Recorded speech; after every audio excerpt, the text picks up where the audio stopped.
Assalamualaikum warahmatullahi wabarakatuh. Yang saya tak dini, Ketua Yayasan Pondok Pesantren Zainul Hasan Genggong, Kiai Haji Muhammad Hasan Mutawakil Allah SKMM. Yang saya hormati, Rektor Universitas Islam Zainul Hasan Genggong, Bapak Dr. Abdul Aziz Wahab BAMAH. Yang saya hormati, Dekan Fakultas Ekonomi dan Bisnis Islam, Bapak Nun Tupa MM. Yang saya hormati, Kaprodi Ekonomi Syariah, Bapak Abdul Wafur ME. Yang saya hormati, dosen pengampu mata kuliah Matematika dan Bisnis, Bapak Ahmad Fajri ME. Perkenalkan, nama saya Alfian Nur Aini dari Prodi Ekonomi Syariah kelas 2A. Di sini saya akan mempresentasikan peta konsep yang bertemakan penerapan fungsi linear 1. Yang pertama ada fungsi permintaan. Di sini ada kurva yang berisi keterangan Q adalah jumlah barang yang diminta, P harga barang yang diminta, A atau B termasuk dalam konstanta. Rumus dari fungsi penawaran yaitu QD sama dengan A dikurangi BP. Untuk contoh soal, kita lihat video di berikut ini. Di sini ada contoh soal fungsi permintaan, penyelesaiannya yaitu P1 sama dengan Rp5.000, Q1 1.000 kg, P2 Rp7.000, Q2 600 kg. Rumus fungsi permintaan yaitu QD sama dengan A dikurangi BP. Selanjutnya, untuk menghitung fungsi permintaan, kita cari B terlebih dahulu dengan rumus Q2 dikurangi Q1 dibagi P2 dikurangi P1. Setelah nilai B ditemukan, selanjutnya kita cari nilai A. Jadi, nilai dari fungsi permintaan yaitu QD sama dengan 2000 dikurangi 0,2P. Selanjutnya ada fungsi penawaran. Di sini ada kurva yang berisi keterangan Q adalah jumlah barang yang ditawar, P harga barang yang ditawar, A atau B adalah konstanta. Berikut rumusnya, QS sama dengan min A ditambah BP. Untuk contoh soal, kita lihat video berikut ini lagi ya. Berikut contoh soal fungsi penawaran.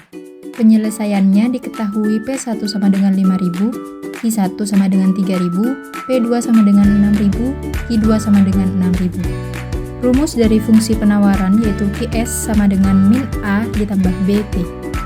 Untuk menghitung fungsi penawaran, kita cari B terlebih dahulu dengan rumus Q2 dikurangi Q1 dibagi P2 dikurangi P1. Setelah nilai B ditemukan, selanjutnya kita cari nilai A. Diketahui 3.000 sama dengan min A ditambah 3 dikali 5.000. Jadi, hasil dari fungsi permintaan yaitu QS sama dengan min 12.000 ditambah 3P. Selanjutnya, keseimbangan pasar. Di sini ada kurva yang berisi keterangan QD adalah jumlah permintaan, QS adalah jumlah penawaran, E adalah titik keseimbangan, PE harga keseimbangan, QE jumlah keseimbangan. Rumus keseimbangan pasar yaitu QD sama dengan QS. Untuk contoh soal, kita lihat video berikut ini. Contoh soal untuk mencari titik keseimbangan pasar. Diketahui fungsi permintaan yaitu QD sama dengan 10 dikurangi 5P. Sedangkan fungsi penawaran yaitu QS sama dengan min 4 tambah 9P. Berikut rumus untuk mencari titik keseimbangan pasar. Jadi titik keseimbangan pasar yaitu 5,1. Selanjutnya kita bahas tentang keseimbangan pasar setelah pajak. Di sini ada kurva yang berisi keterangan jumlah permintaan sebelum dan sesudah pajak, jumlah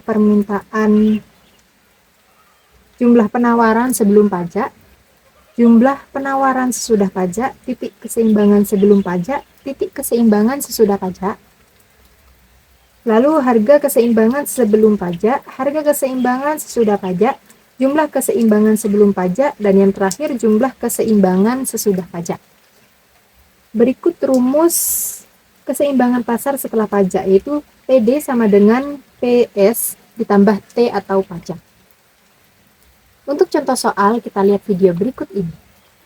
Contoh soal keseimbangan pasar setelah pajak.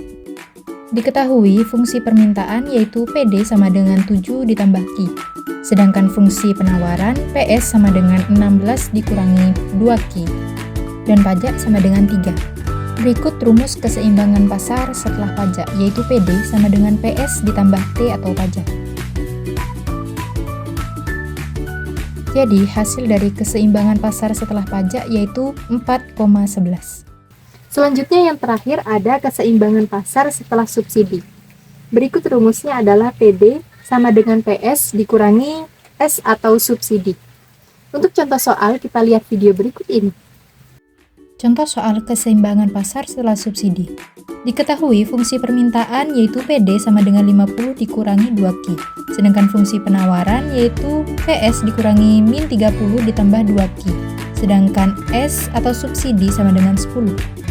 Berikut rumus keseimbangan pasar setelah subsidi, yaitu PD sama dengan PS dikurangi S. Jadi, hasil dari keseimbangan pasar setelah subsidi yaitu 22,5 dan 5. Terima kasih, demikian presentasi dari saya. Kurang lebihnya mohon maaf. Wassalamualaikum warahmatullahi wabarakatuh.